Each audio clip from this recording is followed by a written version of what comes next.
So you might have noticed that there's not one, but 2 episodes in the feed for tonight. Well, the deal is, and this hasn't happened in a long time, we used to generate a lot of outtakes, but now not so many. Scott and I, in the middle of the FPS key binding show, got into a little bit of argument, partly that Scott started it. I'll blame him entirely because he's not here to defend himself.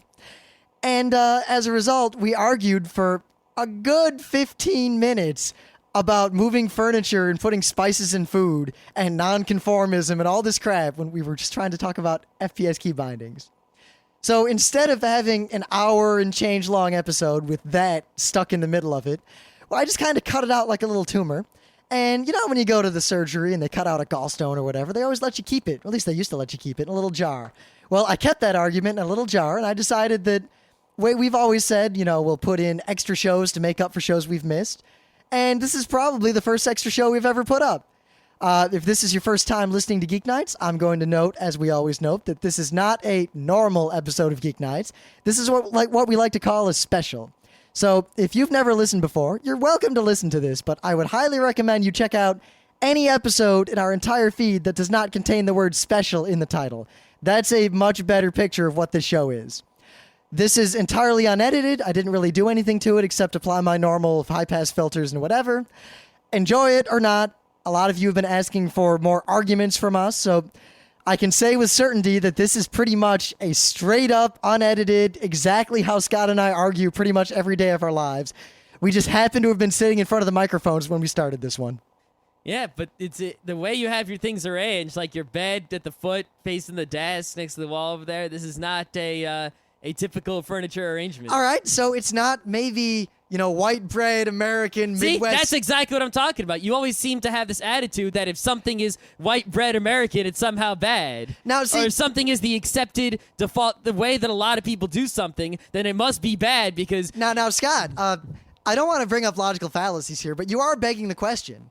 How am I begging the question? Because you've jumped to the conclusion that because I somehow in this one instance used some setup that isn't somehow typical. But you do standard. say this often. You do often say, with food also, you're like, it's such a white bread American food. It's no good. You gotta, you toss all sorts of weird spices into food. Wait a minute. You're saying that I'm bad because I put spices in my food. No, not because you put spice in your food, because you are not a cook. Yet, when you cook, you just sort of pick spices and you toss them in there, not according to any recipe or any cooking knowledge. I do it according to all the websites I read about how to use all those spices, and you know what? It works pretty well. Because you used to do that before you read any websites about spice. You've been doing that since RIT. When I started reading those websites. No, you didn't read any websites. I read all the uses for dill, and I started using it. And I use dill in ham, and I use dill on grilled cheese sandwiches, and I use dill in eggs, and any savory dish. And then I looked up how to use oregano. Then I looked up how to use cilantro and all those things.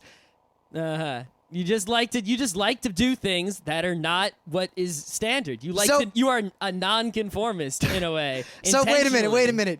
Now, see, here's the thing. This is what begs the question. You seem to say that somehow I do it intentionally for the intent of being different, as opposed to, like in the case of my room, I had a rational reason that. No, but you seem to, whether you admit it or not, you seem to have this attitude that the way that is not conforming is superior, or that the conformist way cannot possibly be the best way. But that's not true at all. Conforming or non-conforming has nothing to do with the end utility. That is correct. Yet, you seem to behave in contrast with that very thing. See, Scott, you seem to have this problem because you accuse me of this a lot. If I like a wine, Scott always says, you just like the idea of wine. You don't actually like wine. It tastes like crap. Or you don't actually like the taste of alcohol. You just want to get drunk. Or you don't actually like the taste of that fancy cheese versus that unfancy cheese or whatever. You just like the idea of liking the fancy French cheese instead of the weird American cheese or whatever. But I really do like those things, and I don't know. You came to like them after originally having the idea that you would like them. See, not at all. Yeah. I'd like you to back that up. It's not something I can prove. It's just something I observed living with you, and there's no way I can prove it to anyone else. Because no one else has lived with you. I like the taste of wine, so I buy wine. I like the taste of cheese, so I buy the cheeses I like. I like the taste of spices, so I buy the spices I like. Why do you buy the fancy weird wines that are not common? Why don't you buy... Wait. What fancy weird wine? Most of the wines I buy are the $9 specials. I don't have the only special bottle of wine I have is a bottle of port that was given to me as a gift, and I haven't opened it. Well, Well, why don't you drink just like, whatever like most people drink, just like default stuff? Like what? I don't know, because I don't know anything about wine. The default wines, I guess, that most people drink are, I don't know, Chardonnays and California wines and Merlots, which I drink all the time. Uh-huh. Most of my wine is super cheap. But you won't eat American cheese. Because American cheese is really bland. And you won't drink Budweiser. Because Budweiser is really flavorless and watery and crappy. See, I don't... It has nothing to do... It has nothing to do with any factor other than the fact that Budweiser to me tastes like crap. What things do you like are, super conformist as, Budweiser and American cheese? I really like Dr. Pepper. Dr. Pepper's... But see, that's not... Dr. Pepper's the weird one out. How is Dr. Pepper the weird one out? It's like Coke and Pepsi are the mainstays. Those are the white bread mainstream ones. Dr. Pepper's the third offshoot one. Because those are colas. Dr. Pepper's not really a cola. I'm just saying, you don't like anything. See, wait. Because I like Dr. Pepper instead of Coke, somehow I'm a nonconformist and I only like Dr. Pepper? What do you like that... What do you do that could be considered conformist? In any way? I don't know. I own a car. I drive places. Sometimes I take trains. I like sandwiches. You never order like the normal sandwich. You always get a sandwich with as many extra things on it as you can. What do you mean like a normal sandwich? Today for lunch, I had a ham and turkey sandwich with mustard, lettuce, tomato, and onion on white bread. White bread, you say? Yes. Wonder Bread? No, it was the white roll that they had at the sub place. Ah, so it's a roll, not a white bread. When's the last time you ate white bread? A few weeks ago when I bought some white bread. You bought white bread? It was white Italian bread. It had sesame seeds on it. Oh, see? So the sesame seeds make me a nonconformist. Zane, would you ever buy a white, like, Wonder Bread? Wonder Bread tastes like ass. Again. You always buy the weirdest non-conforming bread you can buy. Wait a minute. So buying the Italian bread is weirdest nonconformist as opposed to the nasty-ass I'm just Wonder saying, Bread? you refuse... Scott. Would you eat Wonder Bread? Because I've had Wonder Bread before, and I know what it tastes like. There's a reason I avoid it. Well, how come you don't buy the Wonder Bread? Because I don't like the taste of it. Oh, so you're a nonconformist. You buy the fancy, weird bread because you don't want to... I buy wheat bread. I don't go out of my way to get the weirder bread. When you go to the bread store, you have to buy... I see you looking at all the breads, and you go to the breads that are like, the most oddball breads, and on purpose, intentionally. Do you ever think that maybe honey oat bread tastes really good? See, that's the thing, is you go for it like, oh, here's the good breads, as to say that the plain old wheat bread is no good, while the wheat bread is awesome. The plain wheat bread is But you're hot. begging the question. What question am I begging? You're assuming a lot here, and you're kind of skipping to the conclusion that honey wheat bread or honey oat bread, which is my favorite kind of bread in the world, I somehow like it for some reason other than the fact that it tastes like honey and oats. The first time you bought honey wheat bread or honey oat bread or whatever, right? You know what I thought the first time I saw honey oat bread? I remember somewhat clearly. I thought, wow, I really like honey and I really like oats. Here's a bread made out of honey and oats. Hot shit, I'm buying this. But, yeah, you always try to... Everything you like is a non-conforming, most out of the park thing. Back that up at all.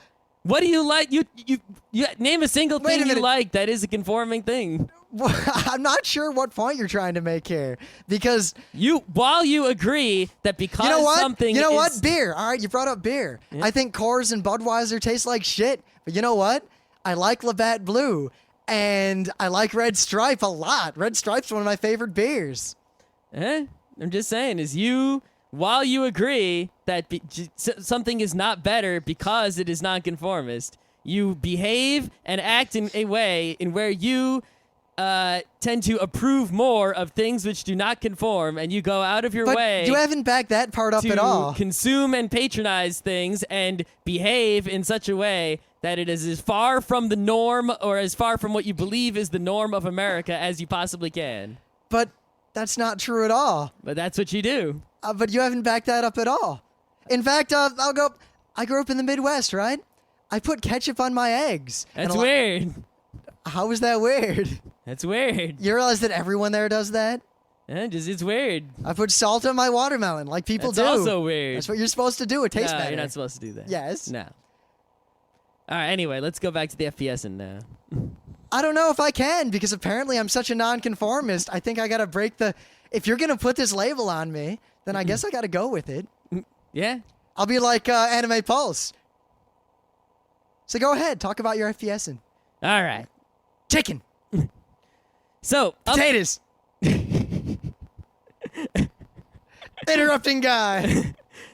on Otaku Generation, there was an interrupting guy. I listened to it today, but I couldn't listen to the Why whole were you episode. listening to Otaku? That's like the Otaku Generation is like the worst podcast. I said that I would listen to any Otakon report.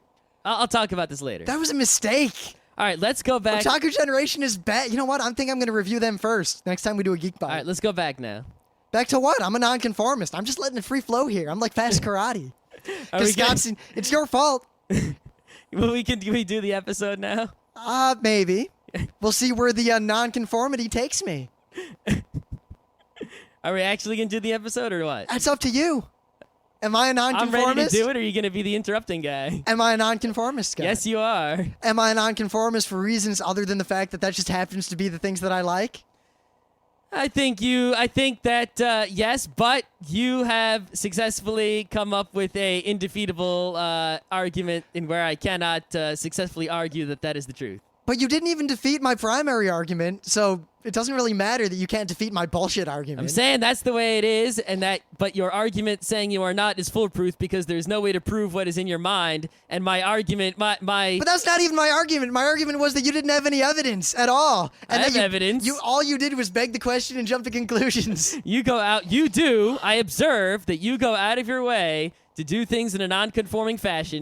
And you behave in a way that gives people around you the idea that you approve of things which do not conform more than you approve of things that do conform. That's quite a statement, and I noticed that you haven't backed it up with any single shred of evidence. That is what I observe living with you. That's all I got. So all you've got is anecdotes. And you don't even have anecdotes. You have one assertion with no backing. Because I don't remember my specific observations, but I lived with you long enough. What else do you want me to do here? It's not like a potatoes, scientific... Chicken. Are we done here? I'm tired of this.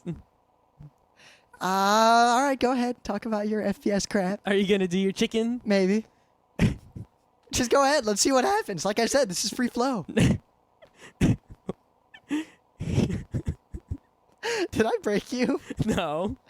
I just wanted to go back to the FPS show. I don't even care about that anymore. What the hell?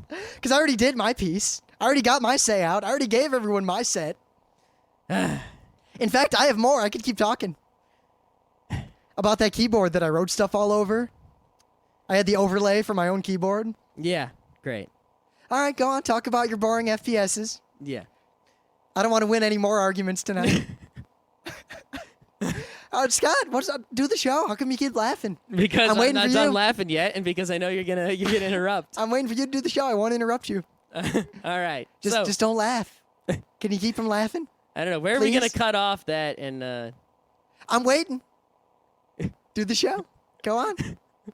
Why are you all intentionally trying to mess me up here?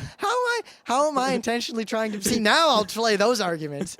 All I'm doing is asking you to continue the show like you wanted. I'm giving you everything. No, but you're all like, come on, continue the show, come on, in a way that implies that you are not going to continue the show as normal. So what you're saying is that simply by my tone of voice, I can prevent you from continuing the show by fits of laughter? You can't prevent me from continuing the show. Because you keep cracking up. But I am hesitant to continue the show because I think that you are going to not go through with it and that I'll have to restart again. But the thing is, you're reading into a lot of stuff because the words I said were that I will not interrupt you and I'll let you continue the show the moment you start. All right. So you're not kidding? I'm not going to interrupt you. I'm ready. It's free flow, but I'm going to let you flow for a while. I think you're going to screw something up. Well, go ahead. All right. The onus is entirely on you. Okay. The onus. Well, you're looking, smiling. How long has this been? You seem to have a problem here, Scott. You're making a problem on purpose. Did you take some drugs before I got home? You just keep laughing. Just do the show. All right. Stop doing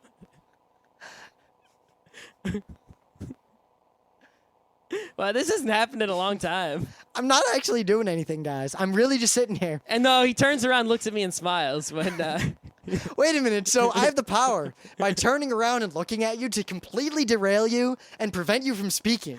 No. I have so much psychic power that with a mere glance, I can. It's like Tasha's hideous laughter, that 7th level spell. It's a Morty Giggly right now, and it doesn't take much. All right, Scott, I won't turn around and look at you. You're gonna do something anyway. Wow, when was the last time we had a show where we got completely derailed and we had to cut it out?